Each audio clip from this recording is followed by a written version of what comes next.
এই কয়দিনে আমার কাছে অনেকে জিজ্ঞেস করছেন যে ভাই আপনি একটা ইংলিশ ফ্রি হ্যান্ড রাইটিংয়ের কোর্স শুরু করেন, দেখবেন যে অনেকে ভর্তি হইতেছে। তো ব্যাপার হচ্ছে যে আমি যদি কোর্স শুরু করি তাহলে তো টাকা ইনকাম হবে সব আমার, আপনার কি লাভ? আমি যে এই কোর্সটা করাবো সেটা অলরেডি কোনো ইউটিউব চ্যানেলে কেউ অলরেডি আপলোড করে রাখছে বা অনেক টিউটর পড়াইতেছে, তো আপনি তো সেখান থেকে দেখেও শিখতে পারেন। মানে কেন আবার আমার কাছে মানে কোর্স করতে হবে কেন? হ্যাঁ, তো প্রবলেমটা আসলে এই জায়গায়। ইংলিশ শেখার জন্য আপনার নিজের মানে মনটা আগে স্থির করতে হবে, হ্যাঁ, যে আমি ইংলিশ শিখতে চাই। তো ইংলিশ শিখতে যে কারোর কাছে যা পান তাই জোগাড় করে নিজে ইংলিশ শুরু করে। আচ্ছা, সেক্ষেত্রে আমি একটু বলে রাখি যে আমি নিজে হচ্ছে 46 বিসিএসের রিটেন দিব। সো আমার নিজেরও পড়াশোনা আছে, হ্যাঁ।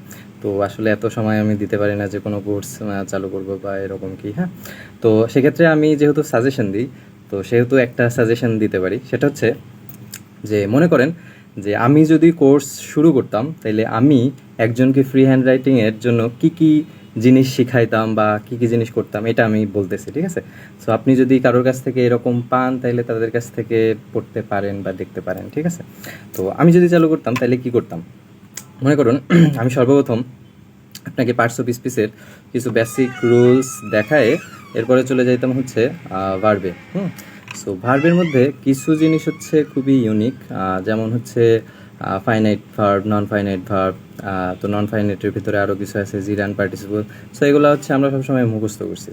তো মুখস্থ করার কারণে কিন্তু ট্রান্সলেশনে আমাদেরকে কীভাবে ব্যবহার করা হয় বা ফ্রি হ্যান্ড রাইটিংয়ে কীভাবে ব্যবহার করতে হয় সেটা হচ্ছে যে আপনাকে সবসময় বাংলা আর ইংলিশ দুইটা এক সাইডে করে বা দুইটা একসাথে করে তারপরে শিখতে হবে, হ্যাঁ। এখন ফাইনাইট ভার্ব আমি জানি যে কীভাবে ব্যবহার করতে হয়, বাট বাংলাতেও ফাইনাইট ভার্ব আসলে কীভাবে ব্যবহার করা যায় বা সমাপিকা ক্রিয়া, হ্যাঁ। তো আমি আপনাকে একটা উদাহরণ দিই, হ্যাঁ। যেমন আমি বলতে গেলাম যে যে আমি খেলতে চাই, ওকে। তো এখানে দুইটা ভার্ব, একটা হচ্ছে খেলা আর একটা হচ্ছে চাওয়া, ওকে। সো মনে করেন যে আমি যে কোনো একটা ভার্ব বাদ দিয়ে দিলাম, চাইটা বাদ দিয়ে দিলাম, ঠিক আছে? তাহলে আমি খেলতে, ঠিক আছে? সো আমি খেলতে দ্বারা কিন্তু সেন্টেন্স কমপ্লিট সম্ভব না, তাই না? তাহলে এখানে খেলতে হচ্ছে অসমাপিকা ক্রিয়া বা নন ফাইনাইট ভার্ব, ওকে। আর আমি মনে করেন এবার খেলতেটা বাদ দিয়ে দিলাম, শুধু চাই, ওকে, যে আমি চাই। অনেকে বলে না যে ঠিক আছে আমি চাই, তো আই ওয়ান্ট, ওকে। সো এটা দ্বারা সেন্টেন্স কমপ্লিট সম্ভব। সো এখানে ওয়ান্ট হচ্ছে ফাইনাইট ভার্ব, ওকে। সো ফাইনাইট ভার্ব অথবা সমাপিকা ক্রিয়া, হ্যাঁ। তাহলে এটা সেন্টেন্স কীভাবে আসে? I want to play. So এখানে ওয়ান্ট হচ্ছে finite verb and to play হচ্ছে ইনফিনিটিভ, বা সেটাকে আমি নন ফাইনাইট ভার্ব বা অসমাপিকা ক্রিয়া ধরতে পারি।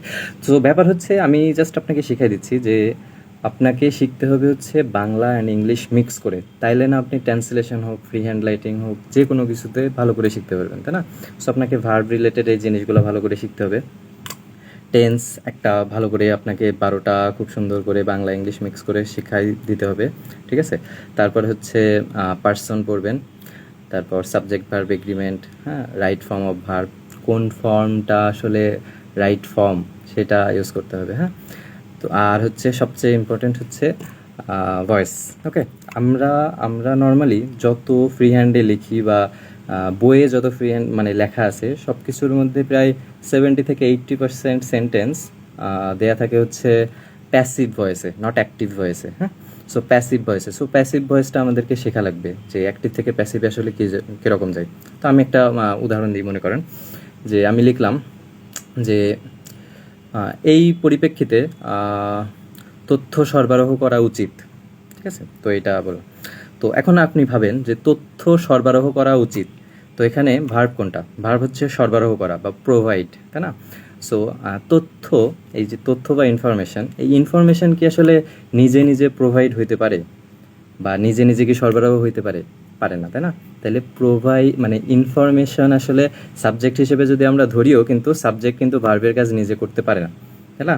তাইলে এই সময় আপনাকে ব্যবহার করতে হবে হচ্ছে প্যাসিভ ভয়েসে, ওকে। তাহলে আমি প্যাসিভ ভয়েসে যখন আমি করব তখন আমি সেন্টেন্সটা এরকম হবে যে information should be provided in this perspective বা ইন দিস রিগার্ড, ওকে।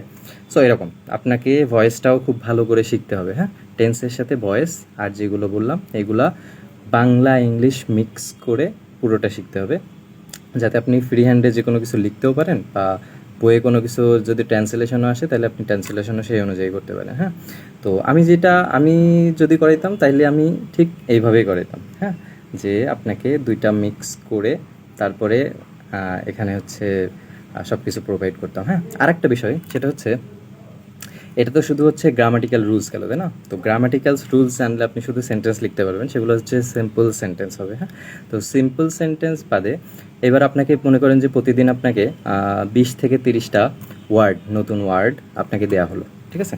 আপনাকে দেয়া হবে। এবার আপনি কি করবেন, এই 20 থেকে 30টা ওয়ার্ড প্রতিদিন নিজের মতো করে একটা প্যাসেজ বানাবেন বা নিজের মতো করে একটা স্ট্যাটাস লিখবেন, ঠিক আছে? সেই স্ট্যাটাসের মধ্যে আজকে যতগুলা ওয়ার্ড শিখছেন সেই ওয়ার্ডগুলো ইউজ করার ট্রাই করবেন। এই যে এতগুলা গ্রামাটিক্যাল রুলস জানলেন, আবার নতুন করে যে 30টা শব্দ জানলেন, এই 30টা শব্দ প্লাস এই গ্রামাটিক্যাল রুলস এগুলো মিলে আপনি ফেসবুকে একটা পোস্ট লিখলেন বা কারোর সাথে কোথাও চ্যাটিং করলেন, এগুলো প্রতিদিন ইউজ করতে হবে। হ্যাঁ, আপনি যদি মনে করে থাকেন যে ইংলিশের ফ্রি হ্যান্ড রাইটিং আপনি একদিনে খুব মানে একটা বই পড়ে অনেক জেনে যাবেন, এটা মানে কখনোই সম্ভব না। হ্যাঁ, এটা হচ্ছে একটা কন্টিনিউয়াস প্রসেস। আপনাকে মানে পুরোটা প্র্যাকটিস করতে হবে এক কথায়। হ্যাঁ, আর আপনি হচ্ছে যদি আপনার মধ্যে ভয়, লজ্জা, সংশয় এইগুলো কাজ করে তাহলে আসলে আপনি শিখতে পারবেন না। তো ব্যাপার হচ্ছে আপনি যখন ফেসবুকে প্রথমে পোস্ট দিবেন কোনো একটা কিছু লিখে, তো আসলে ভুল হওয়া স্বাভাবিক, তখন ভুল হবে। হ্যাঁ, তো এটা যদি কেউ ঠিক করে দেয় তাহলে তো খুবই ভালো, তাকে থ্যাঙ্কস দিবেন যে আপনি এখানে ভুল করছে, ঠিক আছে? তো যদি নাও করে তাহলে আপনি কারো কাছে দেখাই নিতে পারেন যে আমার এই লেখাগুলো ঠিক হইতেছে কি না, ঠিক আছে? সো আপনি লিখতেই থাকবেন, যতই ভুল যাক আপনি লিখতে থাকবেন। লিখতে লিখতে আস্তে আস্তে আপনি যে নতুন নতুন ওয়ার্ডগুলো শিখতেছেন এগুলোও মানে মাথায় থেকে যাবে। আবার আপনার ফ্রি হ্যান্ড রাইটিংয়ের যে বেসিকটা এটাও আস্তে আস্তে গ্রো করবে, ঠিক আছে?